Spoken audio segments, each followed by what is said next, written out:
Vash the Stampede. The humanoid typhoon is one of my favorite characters from one of my favorite anime of all time.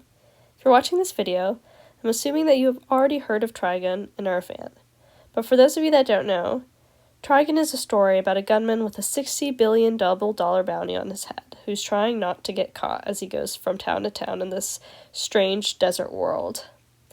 Now, who is this gunman, you might ask, and why in the world does he have a $60 billion double-dollar bounty on his head? Well, that is the humanoid typhoon himself, Vash. While I haven't seen the reboot of Stampede, I'm basing my drawing here today off of the manga and the 1998 anime, which you'll see with the way I color his hair later. What initially drew me to the show was a compilation I saw on YouTube of Vash being goofy in the English dub. Normally, I am a huge sub over dub person. I always prefer to watch things in their original languages with subtitles because I feel it often best portrays the characters in the way originally intended, especially with how nuanced culture and languages can be. However, that is not always the case, and sometimes I find a dub really adds to the source material or, it's kind of a different portrayal that is just as good as the sub. Whether that's for Cowboy Bebop or Samurai Champloo, which sometimes I'd say even work better than the original sub, or even, God forbid, Ghost Stories dub, which is unhinged and crazy, but very entertaining.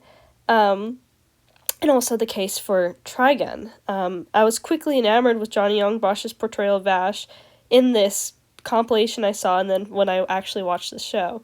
He's very goofy, yet sweet, making for a very endearing portrayal. He could also do the serious parts very well.